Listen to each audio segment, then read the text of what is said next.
this today by looking at all of us looking at some images, which most of us will have seen time and again. It's the way in which Chinese Canadians have usually been portrayed. And I've called it the old history, what we've seen in the past. And these are, at least for me, these are sort of typical images, and they're images around and about.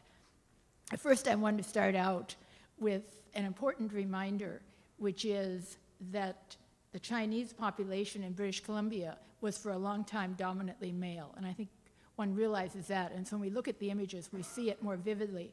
But from this, you can see that, in fact, the number of married ladies, as it was called in 1885, was something like 59 for the whole province as compared to 10,000 men, and then to which they added 72 prostitutes, which was something, given the nature of attitudes toward the Chinese, you will see why, in fact, prostitutes was a nice, convenient category in terms of discrediting people. A number of people 17 and under, which clearly included, individuals, particularly men coming early on. And the other thing I think that we need to keep in mind is that the population, and this is a time when Vancouver is just coming into being, but the population was in fact distributed around the province. It was not solely in what we think of as Chinatowns in Victoria or in New Westminster. And then there are men who were involved in railway construction. And you can see this is just a background of the images. There's no quiz at the end, so don't worry. And this is, I think, indicative of the nature of the great disparity between men and women, is that families were often, because there were so few families, they were often not only had their pictures done, because they were often businessmen's family, but they've survived. And these are in the provincial archives. And this is a family in Victoria. Then there's this picture, which is an unnamed woman in Victoria. And I don't know whether unnamed means that they like to think of her as a prostitute, or whether because they just have forgotten what her name was. But you get an idea. And here's the family. We've lost the headings, but that's okay. The headings are over here. This is a family in Victoria in the 1880s.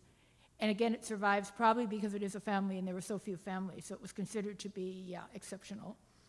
This is the woman in Victoria that is not identified. This is another Victoria family, which again, because there were so few women, as you saw from that earlier image, these become significant. And another family, here was a family in 1911, and for some of the same reasons. And here there's, I think, an important reminder. If I had more time, I could have given you equivalent pictures of white families who are dressed, and that dress would appear to us in the present day to be just as peculiar. So I think we have to understand that these are families who are dressing in particular ways. And this one is interesting because you have the sons who are sort of westernized. And this, again, the idea of all of the dominance of men. This is a Joss house where single men would spend their spare time in Victoria. And this is a picture of the girls who are at a girls' home.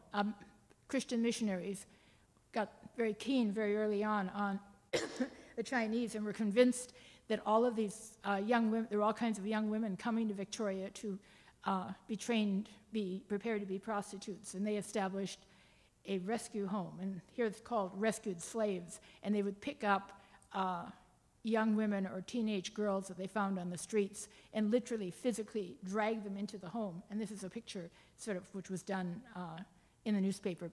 It's a newspaper in Nova Scotia, which was for the purpose of raising funds. And this is probably the best known picture, which is done from the perspective of the dominant society, when there was huge, incredible determination to keep more Chinese from coming, and at the extreme to remove the Chinese who were here.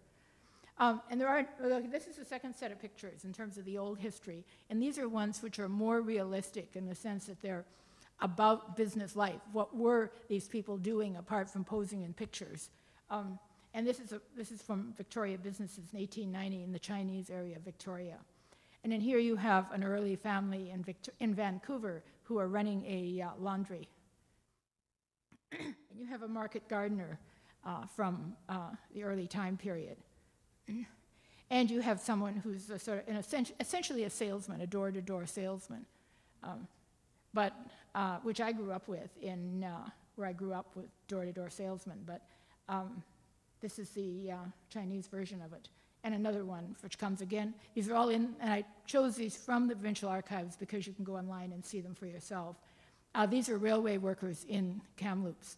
It was a huge number of thousands of Chinese men who were recruited from China to build the transcontinental rail line, and all of those essentially stayed.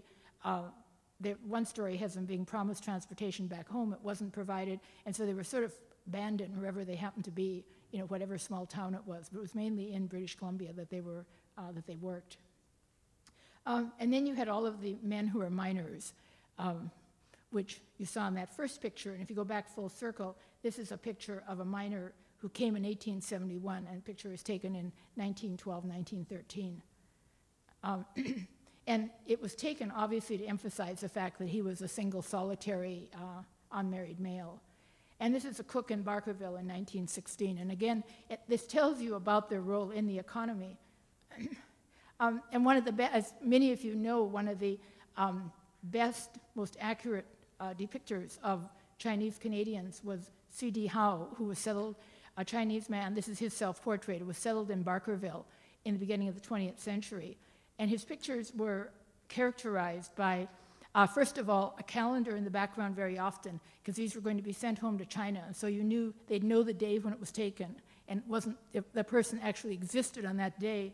And the other element of these pictures, which is commented on a lot, is they had to show their fingers to show that they hadn't been mutilated, that they were all still alive and they were in good health. And this is Hoy himself in a self-portrait. And these are some of his other, just a few other images. And this one didn't quite all make it onto the screen, but there we are. But it was, again, in the small one, which is on the cover of the book of his images, which is available for sale. You can see this emphasis on showing that you're bodily okay. And then I wanted to just add a couple of other things, and that's Bill Chu, who sent me some images. He went to Lytton and Lillooet, so the past is not only in the past, but he took pictures in 2009 of one of the mining sites where the Chinese mined historically. And then he also took a picture that he shared with me of a headstone from 1947 that's there in the Lytton-Lillooet area in a graveyard. So we have, the past, the old history is still there in this sense. What I wanted to end up with here is how the old history becomes a new history, because this is an article from The Economist in June 2006, when there was the apology, all this about Chinese immigration. And so there you have you have a head tax certificate which made it into the main news magazine in England. So that's the end of what I wanted to talk about as a kind of background to what we're doing, what's happening in the present time in terms of making this kind of history, which on the one hand, when you look at the images themselves, is very static, but tending to make it much more dynamic. But I would argue as well that a lot of these pictures do have a great deal of authenticity to them and shouldn't be thrown aside to make way for these two amazing people here. Anyway, thank you.